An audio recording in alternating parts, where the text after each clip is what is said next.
Hi, this is Matt Edwards with Sherlock Home Inspections. Phone number is 971-212-7481. Website address is yourinspectionneeds.com. Today's date is Thursday, January 7th, 2021.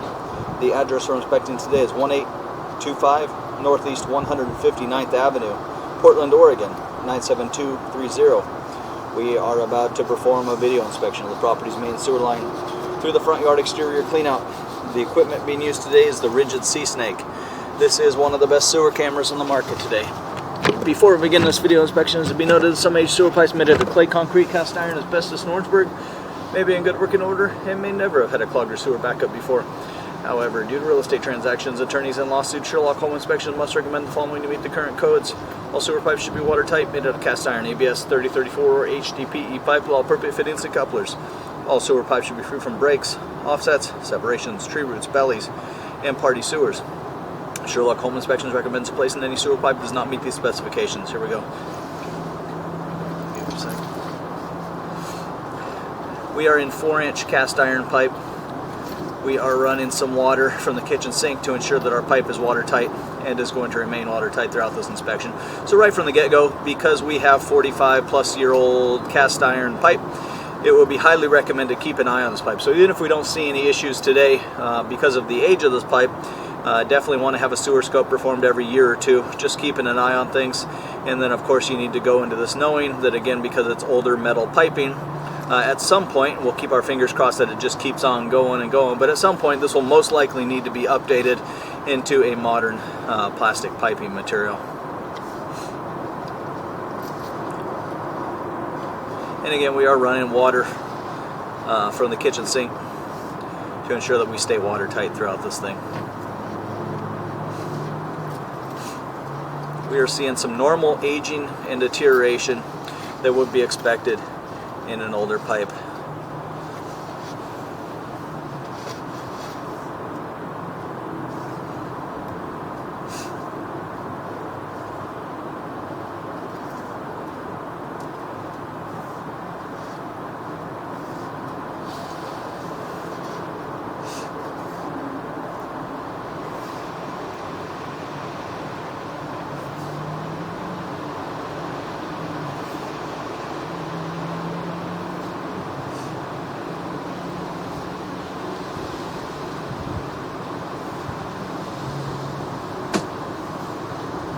And we are running just pretty much straight as an arrow to the street in front of the house. Kind of a no-nonsense sewer pipe, just straight at it.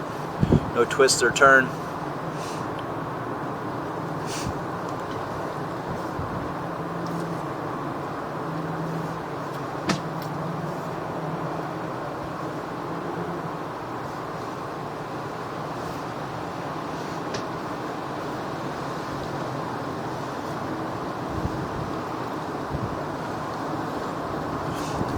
Probably the area where we've seen the most amount of deterioration through this area, but still appears to be intact right now at the time of the inspection. Here's our first movement in the pipe, and there you can see some deterioration too. So in the joint where the two sections of pipe have come together, you're starting to see the seal inside there, the joint or the connection. So again, just showing some aging and wear.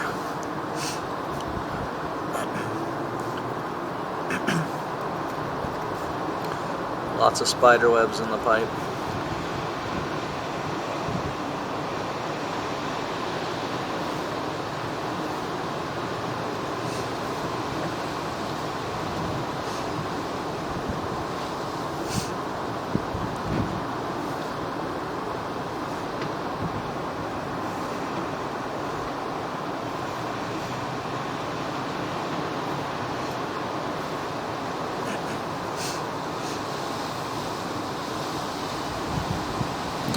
We're going to fishtail back the other way now.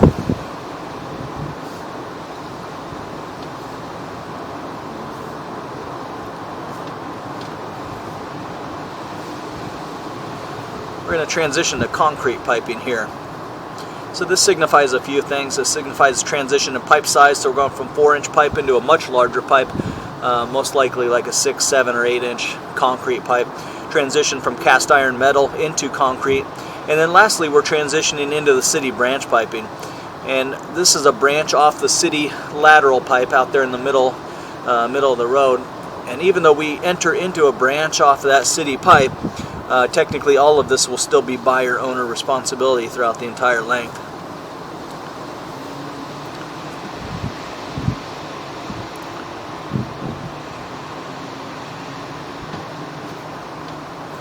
There's some big bulges there. So in the concrete pipe.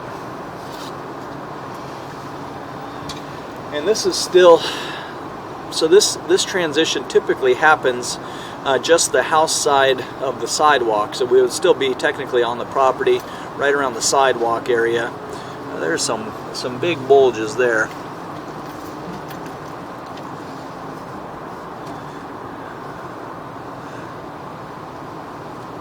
We're kind of scraping it.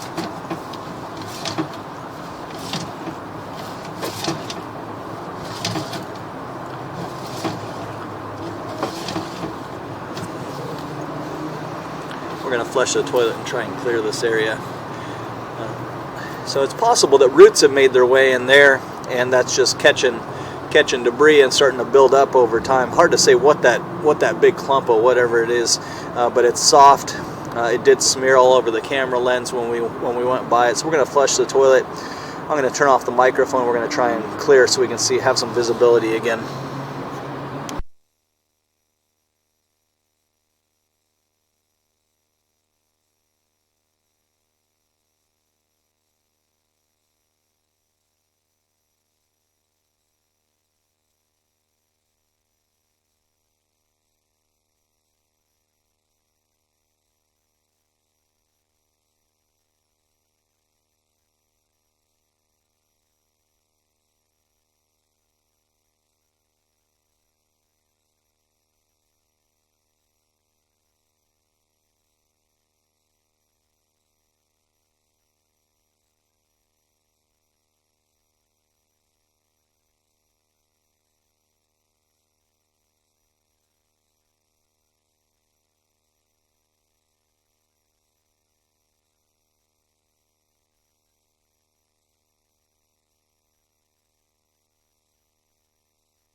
So I had a feeling that that last big clump was roots, and here we get our proof. So as we transition the concrete piping, in the last two joints we've seen root intrusion. So where two sections of pipe come together, you create a little bit of a weakened area.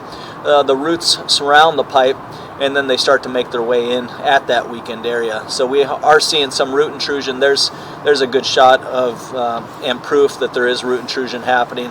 The first one is more concerning because it's so thick that, you know, if this is a 6 or 8 inch pipe, you're taking roughly 25% of that pipe with the roots, and of course it's just going to get thick, more and more thick over time, until at some point it starts to block or back up. You can see the roots here are growing down the pipe. They're pretty scraggly little things, could be like grass roots.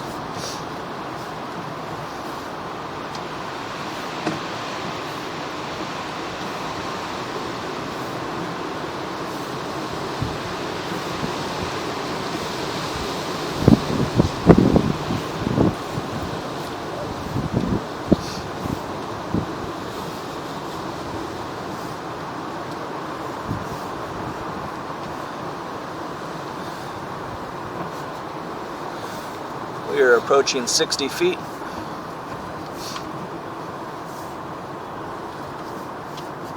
And then we're going to drop into the lateral at around 60, right at 60 feet, I guess. So because of root penetration, the sewer pipe does fail inspection. Recommend further evaluation and repair replacement as needed by a licensed and qualified drain professional. So we'd recommend passing the video and the report on to a drain repair specialist to deem next steps and make suggestions for repair, maintenance, whatever he deems necessary in the area. But we want to get the video and the report onto him, let him identify the exact area, and then again make suggestions for maintenance or repairs or replacement, whatever he deems to be the next necessary step. But because of root penetration and the potential for blockage or backup in the future, again, the sewer pipe does fail inspection, and we would recommend further evaluation and repair replacement before closing by a licensed and qualified drain repair specialist.